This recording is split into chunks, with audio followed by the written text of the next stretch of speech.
오늘 하나님 나라 거룩한 일꾼 6번째 시간 집사로 부름받은 자의 축복이라는 제목으로 함께 말씀의 은혜 나누도록 하겠습니다. 지난주에 제가 이 코로나에 확진해가지고 한 주 단에 못 서게 됐습니다. 많은 성도님들이 기도해 주셔서 다시 건강하게 회복되어서 이 자리에 서게 돼서 감사하고요. 우리 주중에 그 8순이 넘으셔서 이제 9순을 바라보시는 한 권사님이 허리를 약간 구부정한테 저에게 오셔가지고 제 손을 꼭 잡으시면서 목사님 절대로 아프면 안 돼요 라고 이렇게 얘기하는데 제가 민망해서 혼났습니다. 우리 여러 성도님들 기도해 주셔서 감사하고 다시 한번 이 목사는 이게 공인이다 라는 걸 다시 한번 실감했고요. 제가 건강관리 잘해서 또 맡겨주신 사역 더 잘 감당하도록 하겠습니다. 많은 성도님들도 함께 기도해 주신 것 감사합니다. 오늘은 집사에 대해서 우리 교회에 꼭 필요한 직분이죠. 또 교회에서 가장 많은 우리 수를 차지하고 있는 재직 가운데 하나입니다. 이 집사는 본질적으로 일하는 직분이죠. 그래서 집사가 일하지 않으면 집사가 아니고 집사는 일해야 집사다워집니다. 이 집사가 일하지 않는 교회는 성장과 부흥을 기대할 수 없는 이유이기도 하죠. 이 집사라는 헬라어 디아코노스라는 단어인데 원래 이 말의 의미는 밥 먹을 때 시중을 드는 서빙하는 사람을 가르치는 말입니다. 이 단어에서 웨이터, 웨이트리스라는 단어가 만들어지기도 했습니다. 밥 먹을 때 시중하는 단어가 이 기독교 공동체 안에 들어와서 아주 귀한 영적인 의미를 갖게 되죠. 어떠한 영적인 의미를 갖게 되는가? 여러분, 우리가 집에서 밥을 먹고 또 우리 예배 마치면 우리 만나부 권사님들이 차려주신 또 귀한 식사로 만찬의 교제를 나누게 되는데 이 교회에서는 먹는 게 참 중요해요. 우리가 육의 양식만을 먹는 것이 아니라 우리 주님이 우리를 위해서 베풀어 주신 하늘의 만나 영의 양식도 먹게 됩니다.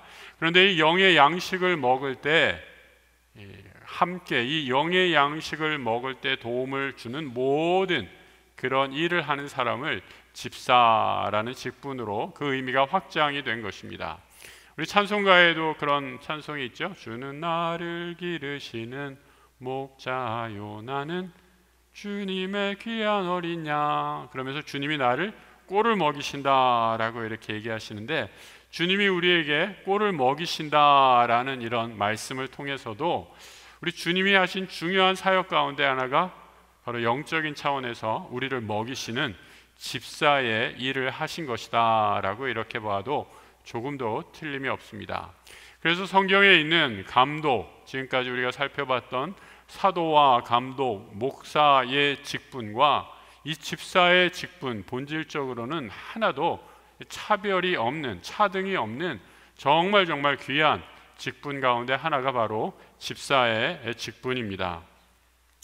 사도행전을 보면 이 집사의 처음 시작이 이렇게 나와 있죠. 초대교회가 갑자기 엄청나게 부흥하고 성장을 했습니다.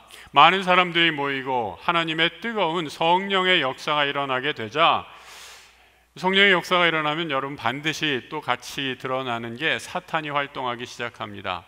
침체하는 교회, 또 무너지는 교회에는 사탄이 일하지 않아요. 왜냐? 저절로 쇠하여져 가기 때문이죠.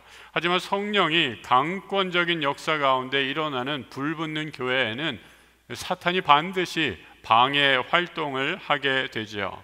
어떤 방해가 일어났는가? 사도행전 6장 1절에 이렇게 기록이 됩니다. 같이 한번 읽어볼까요?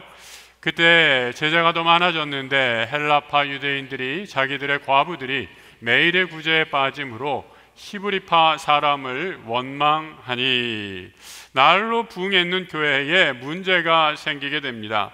히브리파 출신 또 헬라파 출신들의 갈등 상황이 벌어지게 된 거지요. 쉽게 말해서 당과 당, 끼리끼리 당을 지으면서 생긴 관계의 어려움이었습니다. 이런 관계의 어려움이 생기게 되자 사도들이 택한 방법, 일꾼을 세운 것이죠. 집사, 일꾼이라고 말씀드렸습니다. 당연히 일을 잘 해야겠지만 일만 잘해서 되는 것이 아닙니다. 일하면서 관계의 어려움을 잘 풀어나가는 사람을 세운 것이죠. 어떤 사람이 일하면서 생긴 교회 공동체에 나온 여러 가지 문제들을 이 관계의 어려움들, 분열의 상황들을 해결할 수 있는 일꾼이었을까? 오늘 디모데전서 3장 8절에 이렇게 말씀해 주고 있습니다. 같이 한번 읽어보죠. 이와 같이 집사들도 정중하고 일구이연을 하지 아니하고 술에 임박이지 아니하고 더러운 일을 탐하지 아니하고. 정중하다라는 것, 신중하고 경솔하지 않고 함부로 행동하지 않는 그런 태도를 의미합니다. 술을 하지 않는다, 또 더러운 물질의 유혹을 탐하지 않는 사람이다 라고 말합니다. 초대교회 공동체에서 집사들이 이 재정 출납과 관계하는 교회 살림을 맡았기에 사사로운 이득 때문에 시험 드는 일이 없어야겠기에 재물에 욕심이 없는 그런 사람에게 일꾼으로 세우는 것 꼭 필요했습니다. 지난번에도 말씀을 한번 드린 것 같아요. 여러분, 우리 세상에는 모두 다 등급이 있죠. 소고기에도 이제 등급이 있더라고요. 세상 사람들 일 직급에 따라서도 등급이 나누어지고, 또 교회 일꾼에서도 일꾼의 등급이 있습니다. 남의 일, 돈 준 만큼이라는 사람, 내가 손해 안 볼 정도로 일하는 사람, 가장 흔한 모습의 일꾼이다라는 말씀 드렸습니다. 또 하나는 어떤 일꾼이 있습니까? 맡겨진 일을 내 유익을 위해서, 아까 우리 성경에서 표현한 것처럼 이 더러운 일을 탐하지 아니하여야 된다라고 했는데, 반대로 이 이득을, 나의 이득을 위해서 일하는 사람입니다. 성경은 이런 일꾼들을 가리켜서 삭군이다라고 이렇게 말하고 있죠. 요한복음 10장 11절 이하의 말씀입니다. 또 같이 한번 읽어볼까요? 나는 선한 목자라. 선한 목자는 양들을 위하여 목숨을 버리거니와 삭군은 목자가 아니요 양도 제 양이 아니라 이리가 오는 것을 보면 양을 버리고 달아나나니 이리가 양을 물어가고 또 해치느니라. 삭군 목자, 이리가 왔을 때 무서워서 다 버리고 도망간다라는 겁니다. 여러분, 내가 한번 양과 염소를 치는 목자다 한번 상상을 해보십시오. 이 짐승이 왔을 때 여러분 어떻게 이 위기를 처리하겠습니까? 가장 좋은 일꾼, 어떤 일꾼입니까? 다윗과 같은 일꾼이죠. 성경에 보면 다윗은 하나님의 마음에 합한 자였다라고 이렇게 표현을 하고 있습니다. 왜 하나님이 다윗을 향해 너는 내 마음에 합한 일꾼이다라고 이렇게 칭찬을 하셨을까요? 사람이 보던 않던 그가 맡겨주신 일, 크건 작건 성실하게 최선을 다해서, 어느 정도 성실했느냐, 자신의 목숨을 걸 정도로 충성을 다한 일꾼이었기 때문에 하나님은 그를 일개 작은 목동에서 높이 들어서 이스라엘의 왕으로 세워주시는 것을 보게 됩니다. 사무엘상 17장 34절 이하의 말씀, 다윗이 이렇게 말하는 것을 보게 되는데요. 다윗이 사울에게 말하되 주의 종이 아버지의 양을 지킬 때에 사자나 곰이 와서 양떼에서 새끼를 물어가면 내가 따라가서 그것을 치고 그 입에서 새끼를 건져내었고, 그것이 일어나 나를 해하고자 하면 내가 그 수염을 잡고 그것을 쳐 죽였나이다. 여러분, 다윗의 입장이었다면 여러분이 한번 내가 목동이었으면 어떻게 했을까 생각해 보시기 바랍니다. 사자와 곰이 나타나서 내가 치던 양과 염소를 다 물어갔습니다. 오늘 일 끝났다, 이제 집에 가서 쉬어야겠다, 이런 생각 안 드시겠습니까? 그런데 다윗은 어떠했나요? 이 양과 염소 내가 목숨을 다해 지키리라 라고 하면서 맹수를 쫓아가서 그 양과 염소를 구한 목동이었습니다. 하나님의 지도자들, 하나님의 일꾼들은 이렇게 최선을 다해서 성실하게 하나님의 일을 감당합니다. 하나님의 일꾼, 아까 함께 일하는 사람이다 라고 얘기했는데 혼자서 일하지 않죠. 이렇게 하나님의 일꾼이 자신의 목숨을 다해서 최선을 다해 일할 때 하나님은 함께 일하는 동역자를 붙여주십니다. 역사가들은 중국의 근대화 발전시킨 지도자로서 모태똥을 뽑는 데 주저하지 않습니다. 하지만 많은 중국인들은 더 존경하는 인물, 중국인들이 더 존경하는 인물은 주은내 총리라고 합니다. 바로 모태똥 뒤에 숨어서 그를 도운 주은내, 중국의 영원한 이인자라고 하죠. 주은내는 일찍이 일본 유학을 갔다 올 정도로 부자, 아주 잘 사는 집이었습니다. 일본 유학을 다녀오고 나서 프랑스에 또 유학을 가게 되는데, 전해지는 얘기에 의하면 프랑스로 유학할 때 이민 가방이 10개나 됐다고 그래요.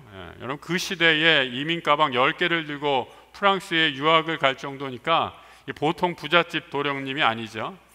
공부하고 마치고 돌아와서 그는 평생을 모태동 뒤에 숨어서 2인자로 그 역할을 조국을 위해 헌신했습니다. 이 권력의 세계에 들어가다 보면 2인자의 자리에서 최고의 자리에 앉고 싶은 욕심이 나지 않습니까? 하지만 주은내는 끝까지 자기의 자리를 지키면서 모태동을 도왔습니다. 왜 중국과 수고한 미국의 닉슨 대통령은 주은내를 이렇게 평가하고 있습니다. 모택동이 없었더라면 중국 혁명은 불 붙을 수 없었다. 그 다음이 중요하죠.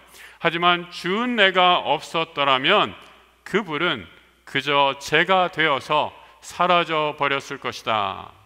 냉철한 지성으로 혁명과 모택동을 도와서 끝까지 이성적이고 합리적으로 그 모든 일들이 잘 처리되도록 도와준 사람이 바로 주은내, 조력자, 동역자였던 것입니다. 어디 세상뿐이겠습니까? 우리 교회를 보면, 또 우리 성경을 보면 위대한 인물 뒤에는 항상 그 인물을 도와서 동역하고 조력하는 그야말로 집사와 같은 분들이 있는 것을 보게 됩니다.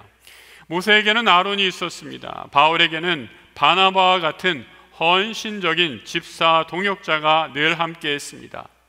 저는 우리 교회에 이러한 집사님들이 넘쳐나기를 소망합니다. 집사로 불러주는 직분, 하나님과 함께 일하는 직분입니다. 집사의 직분은 우리 성도들과 함께 일하는 직분입니다. 집사의 직분은 교역자인 목사와 함께 일하는 직분입니다. 교회는 이런 일하는 집사를 통해 바로 든든히 세워져 갑니다.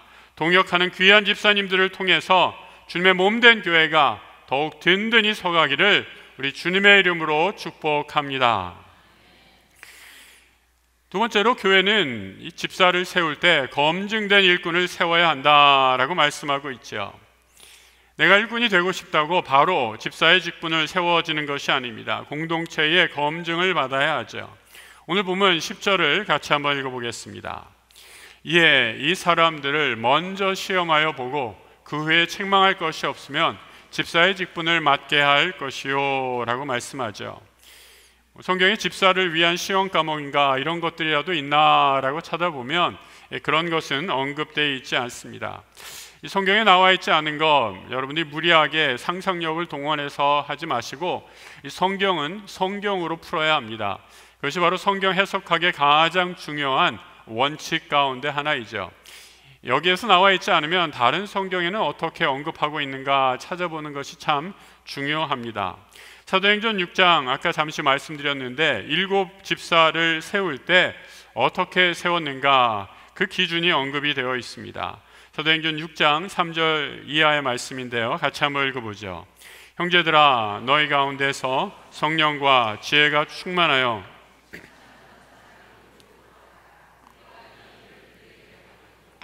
우리는 오로지 기도하는 일과 말씀 사역에 심쓰리라 하니, 칭찬받는 사람, 지혜와 성령과 지혜가 충만하여서 칭찬받는 사람을 택하라, 뽑으라 라고 말씀합니다. 사도들은 이렇게 7 집사를 세워서 오랫동안 함께 생활하면서 그들을 교회의 리더로 선거하고 세우게 되죠. 성도는 강단에서 선포된 말씀을 하나님의 말씀으로 받아들이고 아멘하게 되죠. 또한 성도는, 영적 지도자는 성도들이 세운 우리 귀한 공동체의 일꾼을 하나님이 세워주신 일꾼으로 받고 교회의 영적 지도자와 집사로 세운 일꾼과 함께 동역하게 되는 것입니다. 이런 제도를 선거라고 이렇게 말하죠. 하나님의 거룩한 뜻이 여러분들, 우리 회중들의 뜻을 통해 드러나기 때문입니다. 회중은 이렇게 뽑힌 일꾼들이 7 집사들에게 사도들이 하던 사역을 과감하게 일임하게 됩니다. 지도자가 모든 일을 다 하는 것 결코 바람직한 모습은 아니죠. 좋은 교회는 성도들이 다양한 곳에서 적소에서 하나님께서 그들에게 주신 사역, 은사를 잘 발휘할 수 있도록 그 능력이 발휘되는 교회가 좋은 교회입니다. 성령과 지혜가 충만한 사람, 우리가 어떻게 알 수 있을까요? 우리 옆에 분들 한번 살짝만 보세요. 옆에 분들 보면 이 성령과 지혜가 충만한 사람 같이 보이십니까? 네. 너무 째려찌게 이렇게 딱 째려보지 마시고 살짝만 보세요. 네. 우리가 다 속속들이 알 수 없죠. 그런데 여러분, 중요한 것이 하나 있습니다. 그래도 시간이 오랫동안 지나면, 함께 오랫동안 생활하다 보면 어떤 분인지 좀 가늠이 되죠. 함께 지내면서 말하는 것, 행동하는 것, 또 어떤 일이 있을 때 어떻게 대처하는지 우리가 오랜 시간을 서로 경험하다 보면 그분 이런 분이구나, 참 좋은 분이구나, 또 저런 분이구나 라는 것을 판단할 수 있는 감이 생기게 됩니다. 이 제법 큰 사업장을 경영하시는 이 사장님, 경영하시는 집사님과 한번 식사를 하면서 이런 대화를 나눴습니다. 그 사람을 뽑을 때 여러분 좋은 인재를 뽑아야지 회사가 발전하는 것 아닙니까? 그래서 인사과에서 뭐 여러 가지 면접 스킬을 개발한다 그래요.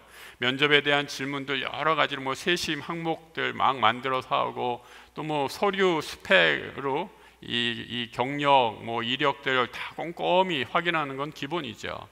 그런데 그 집사님이 하시는 말씀이 그러시더라고요. 목사님, 이렇게 면접 아무리 잘하고 또 서류 아무리 꼼꼼하게 검토해도요, 결론은 뭔지 아세요? 뭐예요? 그러니까 사람은 지내봐야 알겠더라고요. 그러시더라고요.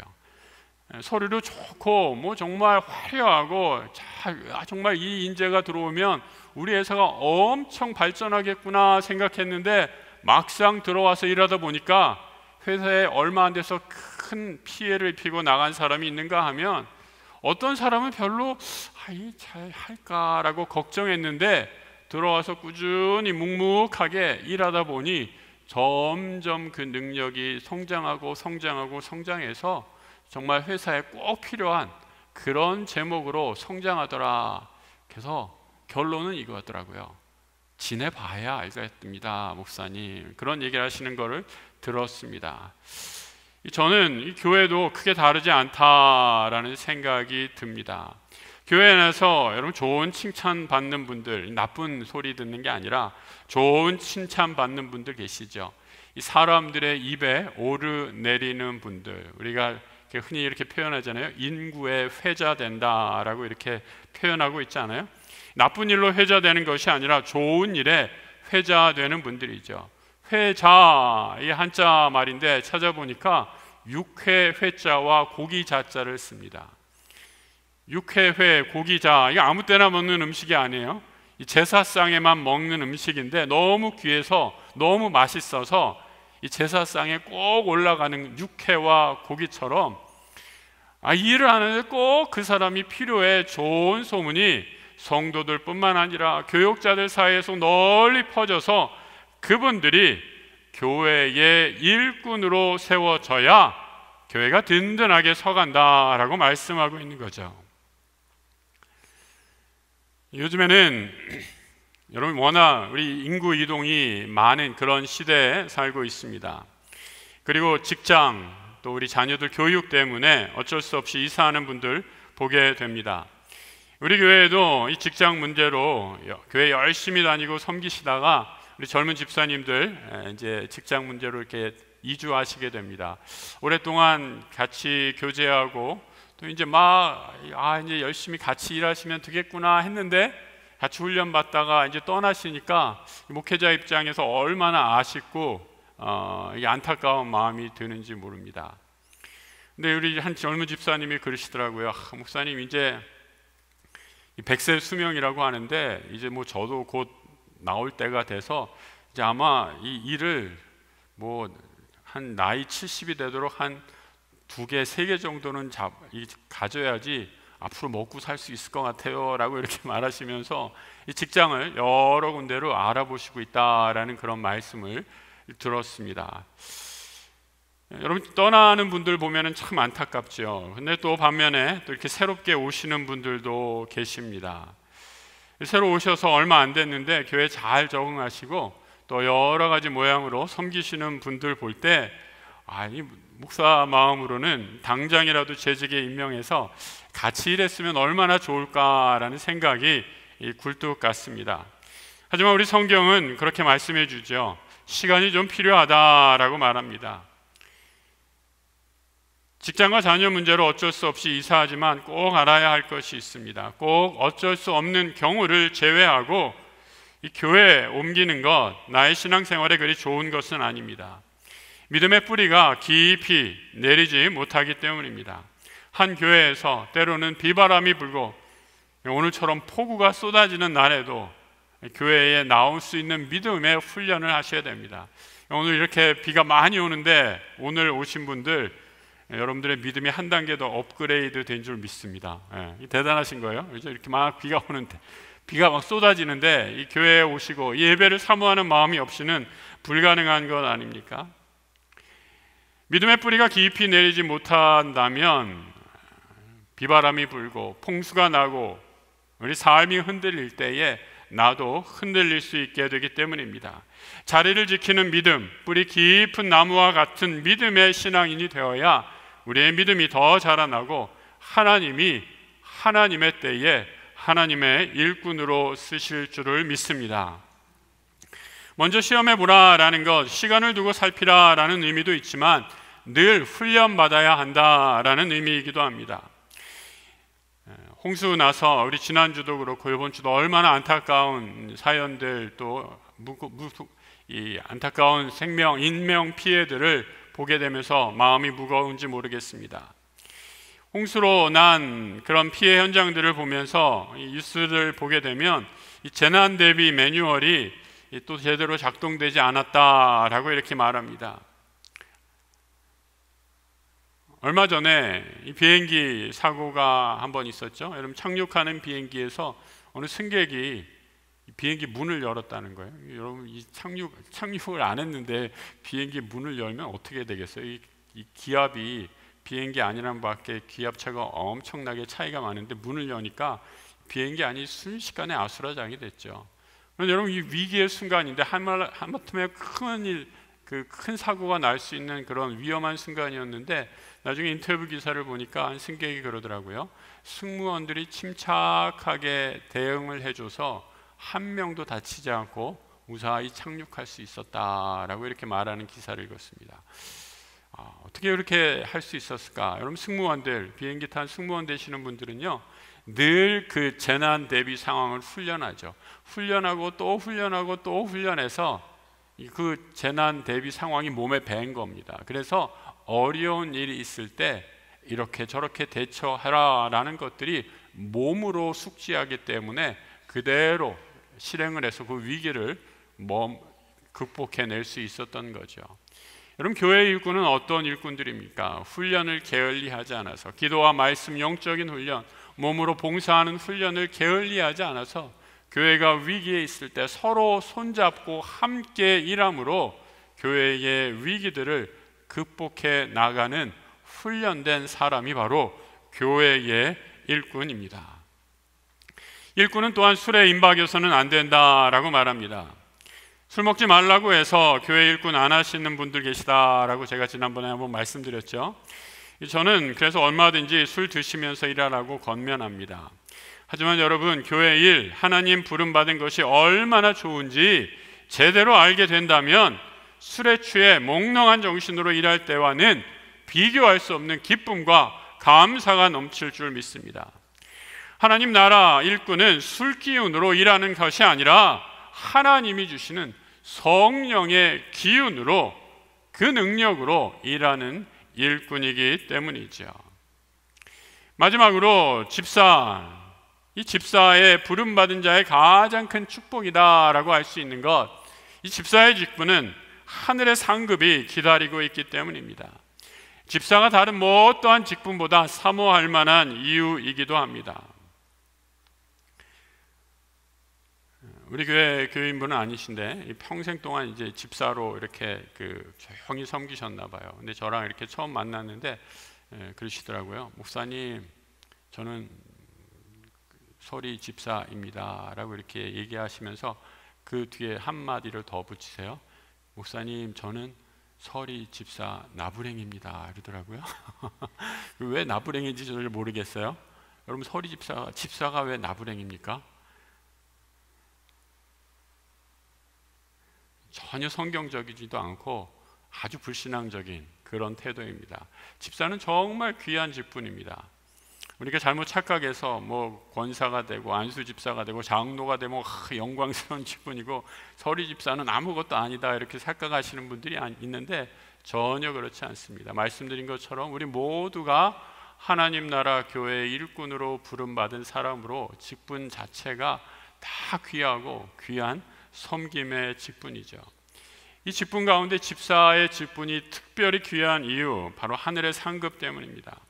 집사의 직분은 목사, 감독, 이 직분이 없는 하늘의 상급이 기다리고 있습니다. 목사와 감독의 사도들의 상급은 뭐 별로 성경에 나와 있지 않는데 이 집사가 받는 하늘의 상급이 오늘 본문 13절에 이렇게 말씀하고 있습니다. 같이 한번 읽어볼까요?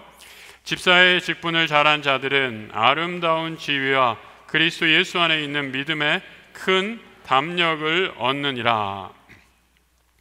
그리고 또 하나, 우리 본문에서 13절 말고 또 그 앞에 9절에 좀 올라가면 깨끗한 양심의 믿음의 비밀을 가진 자가 집사가 된다라고 이렇게 말씀하고 있죠.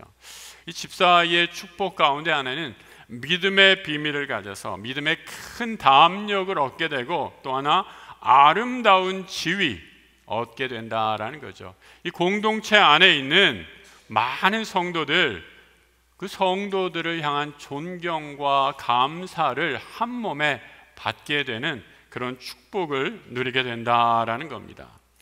저는 우리 교회 어르신들, 비록 직분에서는 은퇴했지만 지금도 교회 곳곳에서 부르심을 따라 기도하고 섬기시는 우리 믿음의 어른들을 보게 됩니다. 오늘도 우리 그 청소년부 이제 오늘 조금 있으면 수련회 떠나게 되는데 권사님 은퇴하셨는데도 목사님 저 가서 주방 봉사하러 떠납니다 라고 감사하게 기쁘게 떠나시는 분 봤습니다. 얼마나 고맙고 감사한지 모르겠습니다. 은퇴했어도 하나님이 부르시는 곳이면 어디든지 달려가셔서 교회를 섬기시고 또 다음 세대를 위해 섬기시는 우리 권사님들, 아름다운 지위, 그것이 바로 성도들이 받는 감사와 존경인데 그 성도들에게 누리는 감사와 존경이 하늘 상급으로 주어지고 있다라고 말씀하고 있는 것이죠. 또한 예수 안에 있는 큰 믿음, 담력을 얻게 된다라고 말씀하고 있습니다. 여러분, 그래서 우리 존경받는 교회 내에 존경받는 일꾼들의 얼굴이 어떠한가? 성도의 존경을 받고 믿음의 담대함을 얻는 집사님들의 얼굴. 이 스데반 집사는 성령 충만해서 말씀을 전하다가 고소를 당해서 공회에 잡혀가게 됩니다. 근데 성경은 그때 스데반 집사의 얼굴을 이렇게 말해주고 있습니다. 6장 15절, 사도행전 6장 15절의 말씀인데 같이 한번 읽어볼까요? 공회 중에 앉은 사람들이 다 스데반을 주목하여 보니 그 얼굴이 천사의 얼굴과 같더라. 스데반 아시는 것처럼 초대교회 이제 막 처음 세움받은 7 집사 가운데 하나였습니다. 말씀을 전하는 스데반 집사의 얼굴이 어떠했는가? 천사와 같이 빛이 나고 광채가 났다라는 겁니다. 우리 옆에 집사님들 앉아 계시면 한번 이렇게 축복해 주세요. 집사님 얼굴이 천사와 같이 광채가 납니다. 한번 축복해 주세요. 이 소리가 작은 거 보니까 아직 좀 광채가 안 나시는 것 같아요. 그러니까 우리 미래형으로 그러면 집사님 얼굴이 곧 광채가 나실 것입니다. 이렇게 미래형으로 축복해 주시죠. 다시 한번.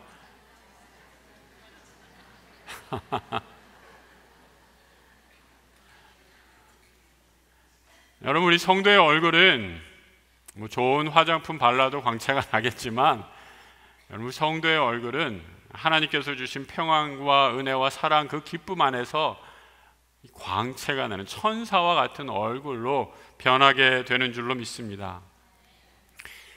우리 지난주부터 또 계속해서 우리 주일학교, 성경학교가 시작되고 있는데, 이 아이들 노는 모습들, 또 어제 막 교회가 그냥 온통 다 이 지하에서부터 위에 옥상까지 아주 시끄러웠어요.